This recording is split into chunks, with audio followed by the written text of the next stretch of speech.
Pour rester sur ce premier Conseil des ministres, Jean-Philippe de Rosier, est-ce qu'on imagine, on peut supposer qu'Emmanuel Macron, ce matin, va vouloir d'ores et déjà imprimer sa marque ? Ah oui, c'est le tout premier événement est évidemment symbolique et fixe la feuille de route et les méthodes de fonctionnement pour l'avenir.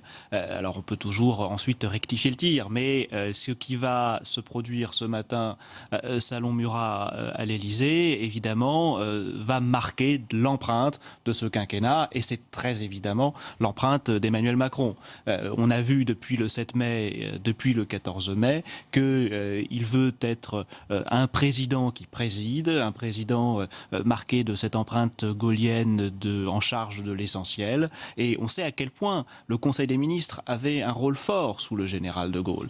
Il faut bien souligner que le retour du Conseil des ministres est une des marques de la Ve République. Sous les 3e et 4e, le Conseil des ministres ne se réunissait pratiquement jamais. On sait à quel point les gouvernements avaient du mal à être solidaires, à être coordonnés en raison de l'instabilité ministérielle. Et le général de Gaulle, qui voulait redonner un poids fort à l'exécutif, avait inscrit déjà le Conseil des ministres dans la Constitution, c'est l'article 9 de la Constitution, en confiant la présidence au président de la République et non plus au Premier ministre. C'est toujours l'article 9 de la Constitution. Et ce Conseil des ministres, depuis le début de la Ve République, se réunit de façon quasi hebdomadaire, généralement le mercredi matin, mais ce n'est absolument pas une règle établie. D'ailleurs, aujourd'hui, on est jeudi, donc ça peut varier en fonction des exigences d'agenda. Et en réalité, le Conseil des ministres est un lieu où rien ne se décide, mais où tout se décide. Où rien ne se décide, car tout est établi, tout est décidé en amont, il n'y a pas de discussion en Conseil des ministres, on aura peut-être l'occasion d'y revenir, mais où tout se décide, parce que si on ne passe pas par le Conseil des ministres pour un certain nombre de textes, eh bien le texte ne peut pas voir le jour. C'est le cas des décrets en Conseil des ministres, c'est le cas des projets de loi, c'est le cas des fameuses ordonnances qui vont devoir être mises à l'ordre du jour prochainement. Jean-Philippe de Rosier, on parlait de cet exercice du Conseil des ministres. On se demandait si Emmanuel Macron allait révolutionner l'exercice. Est-ce qu'il peut vraiment le faire ? Alors, il peut. Il est le président de la République, il préside le Conseil des ministres et il n'y a pas, hormis les règles que j'évoquais tout à l'heure, à savoir qui en est le président, c'est fixé par la Constitution, et les textes qui doivent passer en Conseil des ministres, il n'y a pas de règles qui régissent le fonctionnement du Conseil des ministres. Mais il y a une marque qui a été établie en 1958 par le général de Gaulle et qui depuis est quasiment immuable. Il y a 3 parties à l'ordre du jour, partie A, partie B, partie C. La partie A concerne tous les textes qui doivent passer par le Conseil des ministres, projets de loi, décrets, ordonnances. La partie C, c'est tout ce qui concerne des communications présentées par les ministres sur les grands enjeux à venir. Et la partie B, entre les deux, est là pour tout ce qui concerne les nominations en Conseil des ministres. Et certains présidents, notamment récemment, et je pense à Nicolas Sarkozy, ont voulu changer un peu les choses.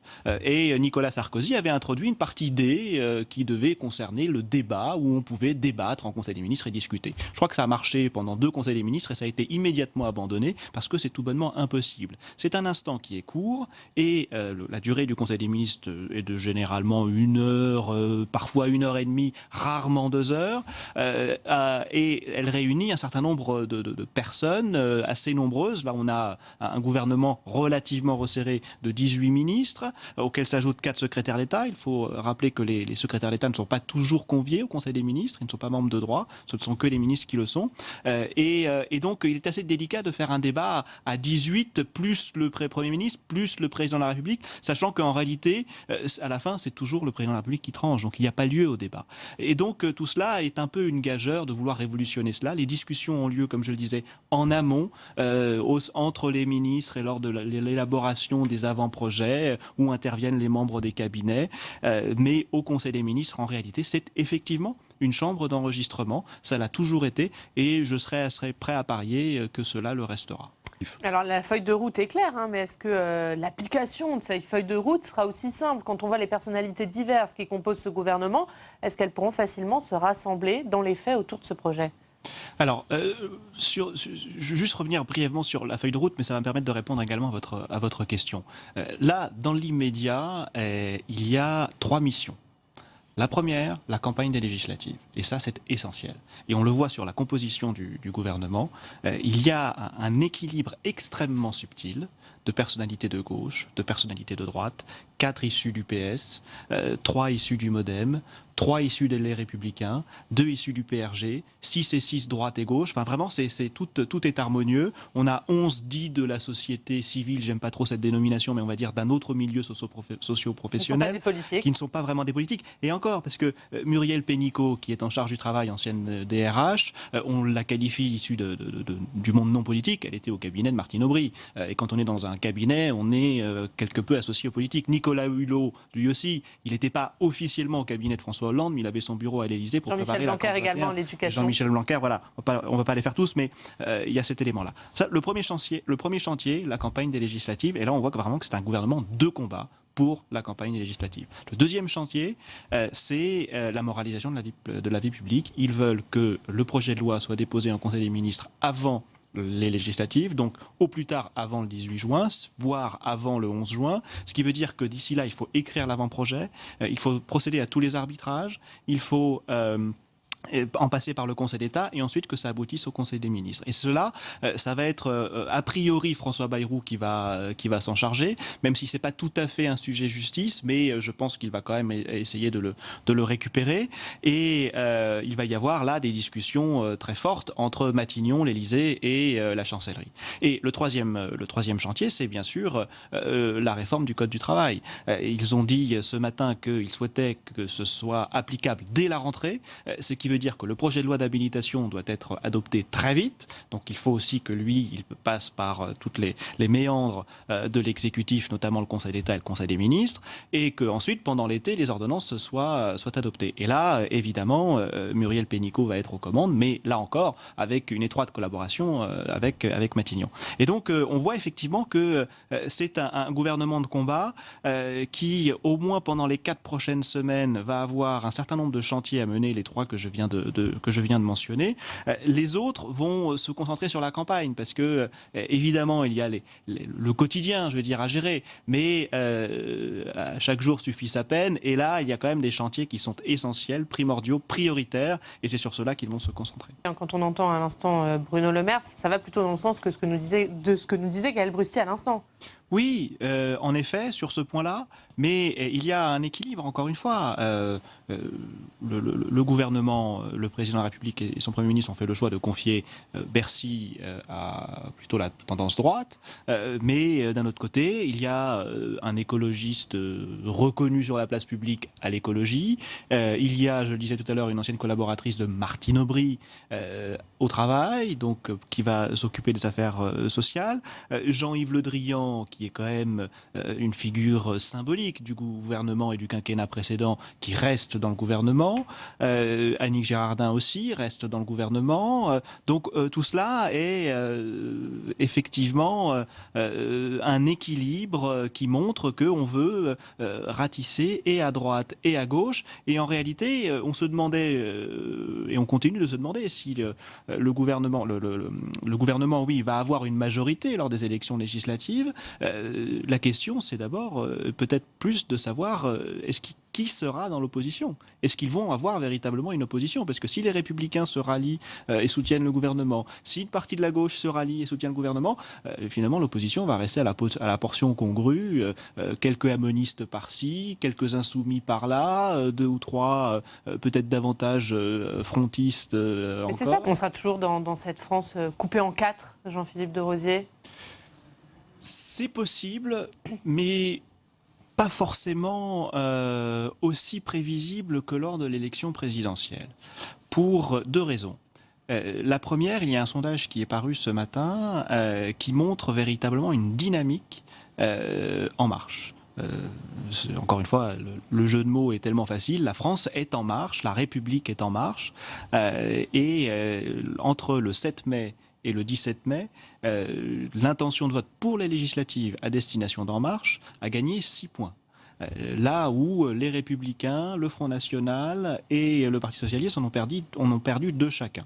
Et Insoumis en a pris 2 également. Donc c'est une photographie à un instant T, c'était avant la composition du gouvernement, mais ça montre véritablement une dynamique depuis le 7 mai et une volonté de la part des Français de vouloir donner une majorité au président. Et c'est ça qui est important. Donc peut-être que là, on va s'acheminer vers cela. La notoriété locale est un point absolument essentiel et les Français, le 7 mai, ont voté pour Emmanuel Macron, qui est un personnage. Alors, ils ont voté aussi pour un projet politique, mais bon nombre d'entre eux ont sans doute aussi voté pour un personnage, parce qu'ils étaient séduits par sa capacité à diriger, par vraiment ce qu'il incarnait. Et les candidats qui vont le représenter dans les circonscriptions ne sont pas Emmanuel Macron. Certes, ils vont l'appuyer, mais ce ne sont pas eux. Et après, il peut y avoir des affinités personnelles qui font que les électeurs vont plutôt pencher pour le parlementaire qui a un bon bilan et qu'ils veulent reconduire. Néanmoins, du fait de cette dynamique, il y a un deuxième facteur qui entre en jeu, c'est le mode de scrutin que vous avez évoqué, où il est exigé, pour pouvoir se présenter au second tour, d'avoir réuni sous son nom 12,5% des inscrits. Et s'il n'y a qu'un seul candidat qui les obtient ou aucun, alors seuls les deux candidats qui arrivent en tête au premier tour peuvent se présenter au second. Et 12,5% des inscrits, c'est un chiffre assez élevé. D'autant plus lorsque l'abstention est importante, et généralement elle est plus importante pour les législatives qu'elle ne l'est pour les présidentielles. Alors là, on a eu pour la première fois depuis 1969 un second tour des présidentielles où il y avait une abstention plus forte qu'au premier tour. Si on se base sur le chiffre du premier tour, qui était une abstention autour un peu plus de 20%, on pourrait prédire, c'est vraiment de la prédiction, un premier tour des législatives avec une abstention autour de 40%. Et donc là, on passe de 12,5% des inscrits, ça voudrait dire près de 18% des exprimés. Et on voit qu'il n'y aurait que deux candidats aux élections présidentielles qui les auraient obtenus. C'est bien que ça devient de plus en plus délicat d'avoir effectivement cette France coupée en quatre, parce qu'on aura beaucoup moins de triangulaires auxquels on pourrait s'attendre, et pas même de quadriangulaires, et par conséquent, revenir à une opposition non pas à droite-gauche, mais peut-être En Marche et non En Marche. Alors ça peut être le Front National, ça peut être la France Insoumise, ça peut être les Républicains, voilà. Mais ce découpage en quatre, je ne suis pas certain qu'il va perdurer. On en parlait à l'instant, Jean-Philippe de Rosier, de Nicolas Hulot. Alors Nicolas Hulot, c'est vrai qu'il a dit non à Jacques Chirac, il a dit non à Nicolas Sarkozy, il a dit non à François Hollande, il dit oui à Emmanuel Macron. Qu'est-ce qui a pu le décider ? C'est souvent qu'on veut me faire dire ce que les autres pensent, mais je ne suis pas dans la tête de Nicolas Hulot, pas plus que j'étais dans la tête de Emmanuel Macron. Je n'en sais strictement rien. Ce que je peux constater, c'est qu'il avait certes dit non à François Hollande, mais comme je l'évoquais tout à l'heure, il avait quand même étroitement collaboré sur la COP 21. Signale quand même qu'il avait son bureau au palais de l'Élysée, enfin pas dans le palais lui-même, mais à l'hôtel de Marigny, qui est juste en face et qui dépendait donc de l'Élysée, qu'il était donc associé aux affaires du quinquennat précédent, au moins jusqu'à la COP, et qui a quand même été une très grande réussite, un moment très fort de ce quinquennat. Bon, il n'a pas voulu se mouiller dans le gouvernement. D'aucuns diront que c'était par manque de courage, d'autres diront que c'est par manque de conviction ou d'adhésion au projet. Moi, je m'en rapporte à ce que lui a dit ce matin ou hier soir, à savoir que lorsque les choses sont très graves, ou je ne sais plus quelle était sa formulation exacte, eh bien, il fallait qu'il s'engage. Je rappelle également qu'il a déjà voulu s'engager, puisqu'il était candidat à la primaire des écologistes en 2011. Il y a 5 ans maintenant. Donc, après tout, il n'est pas si nouveau. Qu'est-ce qui a pu le décider ? Alors là, je n'en sais absolument rien. Philippe de Rosier, on est là aussi dans un retour aux origines de la Ve République. Le président préside, le gouvernement gouverne. Oui, le président de la République est en charge de l'essentiel et le Premier ministre est là pour durer et endurer et assurer la gestion quotidienne du fonctionnement de l'État. Moi, je retiens un certain nombre d'éléments de cette première déclaration du porte-parole du gouvernement. D'abord, effectivement, on l'a dit, la solidarité, la collégialité et la confidentialité, des éléments qui sont importants.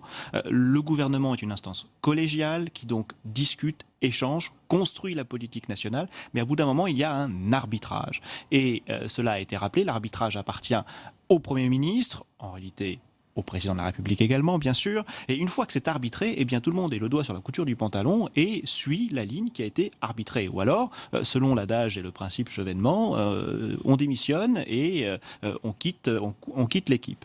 Le deuxième point, c'est effectivement la volonté du président de la République d'assurer la dignité de la fonction, de se poser à nouveau en garant des institutions, comme le veut l'article 5 de la Constitution, à signaler que cet article 5 de la Constitution confie au président de la République République ce rôle d'arbitrage qu'il a en réalité confié au Premier ministre. Mais ce n'est pas le même arbitrage, parce que là, il s'agit, selon l'article 5, d'un arbitrage général, le long terme, comme l'a dit Christophe Castaner, et le Premier ministre va être en charge de l'arbitrage quotidien, c'est-à-dire effectivement des différents dossiers quotidiens qui auront été préalablement fixés dans leur cap par le président de la République. Et là, effectivement, on a cette marque de détachement, pas forcément de renversement de ce qui s'est passé au préalable avec le quinquennat François Hollande, mais au moins de redressement, parce que cette volonté de fixer un cap était le souci de François Hollande. Sauf que la faiblesse de ce quinquennat, c'était effectivement une mauvaise communication, une mauvaise pédagogie et également cette mauvaise gestion de la solidarité gouvernementale qui n'a été gérée que extrêmement tardivement. Et par conséquent, là, on en revient à cette volonté d'un président qui va fixer cette direction. Il va peut-être falloir réfléchir à revenir sur cette proposition qui avait été formulée en 2008 par le comité Balladur, qui avait réfléchi à la modernisation des institutions et qui n'avait pas été reprise dans la révision constitutionnelle, à savoir une modification de l'article 5 qui confierait au président de la République la charge de définir la politique nationale. Il faudrait alors peut-être ajouter en collaboration avec le Premier ministre pour se prémunir des éventuelles cohabitations, où il y aura véritablement un dialogue entre les deux, et à la charge ensuite, pour le Premier ministre et le gouvernement, de la mettre en œuvre, de la conduire au quotidien. Jean-Philippe de Rosien, les ministres, ils doivent s'impliquer dans cette campagne sous l'étiquette majorité présidentielle, mais en dehors de leur temps de ministre. Oui, disons que ça, c'est pas véritablement nouveau à chaque fois, en tout cas depuis 2002, mais aussi avec les précédents de 1981 et 1988, où c'était la volonté, après un nouveau président, de lui confier une majorité pour pouvoir gouverner. Et les ministres sont en charge de la campagne législative. Alors, ils le font en dehors de leur temps de ministre, ce qui veut dire qu'en réalité, leur temps de ministre va être réduit pour leur permettre de s'investir dans la campagne des législatives. Mais c'est tout à fait normal, ce sont des responsables politiques et ils doivent faire campagne. Tout cela pour aboutir à l'obtention d'une majorité en marche.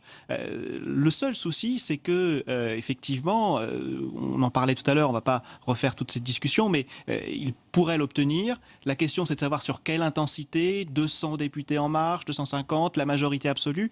Mais surtout, je tiens à rappeler un point, parce que je ne suis pas tout à fait d'accord avec mon collègue sur la temporalité du quinquennat. Je vais très vite. En revanche, ce qu'a dit le président Emmanuel Macron, avant même d'être élu, c'est qu'il y aurait les législatives, il essaierait d'obtenir une majorité, ensuite il aurait un projet de gouvernement, et si ça ne marche pas, il se réserve le droit d'utiliser son droit de dissolution de la Constitution. Et effectivement, au bout de 18 ou 20 mois, on pourrait tout à fait avoir une dissolution et un retour aux urnes, ce qui réduit et raccourcit d'autant la temporalité pour gouverner.